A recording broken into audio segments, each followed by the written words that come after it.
Welcome back to Midpoint. Also, welcome back Senior Fellow at the London Center for Policy Research and retired U.S. Army Lieutenant Colonel Tony Shaffer. Tony, British Home Secretary Theresa May warning ISIS thugs, and I'm reading this now from the New York Daily News, could acquire nuclear weapons and attack the West.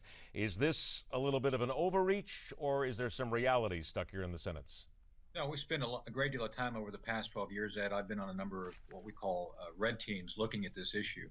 Loose nuclear weapons goes back to the Cold War. We actually developed vectors for delivering what we call man-packable weapons, ADMs.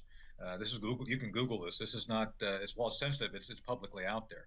And so every country, major power during the Cold War had these small, I would say, what we call 10 KT to 20 KT weapons, which are about the size of a Hiroshima-type bomb. And it's been very well documented that Al-Qaeda and other terrorist groups would very much have coveted the idea of getting a hold of these sorts of weapons. Now, are they out there? Absolutely. Your audience may be interested to know that the going price for a black market nuclear weapon is about $400 million. Last time I checked, ISIS has a funding level well above that. So I think what we have now are all the pieces that could be viably put together by a competent leadership of a terrorist organization, which could see this. So again, I'm not trying to frighten your audience. I'm just trying to say that based on the studies and teams I've been on, all the pieces are now there kind of floating in the universe. And I don't think we have an adequate plan based on meetings I had on Capitol Hill yesterday to actually deal with the contingency if ISIS or Al-Qaeda or another group actually goes about obtaining a weapon for purposes of using it within our homeland or against the Israelis or another ally. Next up, Turkey is now getting involved. And of course, the ISIS fighters, last word we had, they were near the Syrian Kurdish city of Kobani, which is right along the Turkish border. Tony, honestly, do you trust Turkey? Because there's a lot of talk that they're basically funneling money and weapons anyway. They have. They are the back door. They have refused to close that back door. They've refused to be more aggressive in pursuing some of these radical groups that were the precursors to ISIS. And the other thing we have to be cognizant of, Ed, for those, I recommend your audience actually look at some of the ISIS videos they've been putting out. They're now threatening something called martyrdom operations, and that's the code word for suicide bombing. So we're seeing here, if Turkey does not help us shut that back door, we're seeing we'll probably see a stream of martyrdom attacks, these suicide bombing attacks coming out via Turkey into the rest of the world. So it's critical that Turkey get its act together and pick a side. And it is technically a member of NATO. NATO, I think, should be unified around this issue. We've talked here on your program about the idea of organizing an Arab-type NATO, and Turkey should be part of that. But Turkey so far has been a reluctant ally.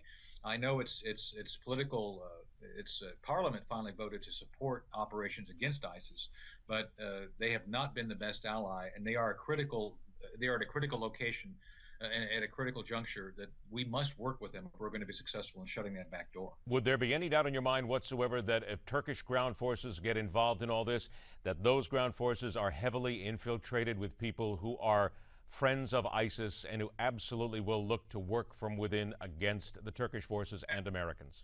That's a great question, and the answer at this point, no. I think the ISIS and other extremists are trying to infiltrate the Turkish military. To be honest with you, the Turkish military is still very professional. The line soldiers, the officers who lead them, they have officers trained by us. So I would say that the line soldiers, a lot of the folks who have served and come up, they are still a very formidable military. With that said, if the leadership does not lead you properly, you could have, the best possible military force ever, but if the leadership can't lead you or won't lead you, then it's totally irrelevant. At this point in time, I think that the basic military that the Turkish have could be very effectively used to create a safe zone, basically take a 10-mile stretch within Syria, create a safe zone, seal it off, make that kind of a neutral area, and do a lot more to isolate and stop ISIS. But they've not shown any interest in doing that so far. I only got about 45 seconds left. U.S. Army Intelligence Bulletin telling U.S. military personnel to look out because ISIS may be after them to show up at their homes and slaughter them. Do you think that this is nothing more than just PR, if you will, by ISIS, or is this really something to be concerned about?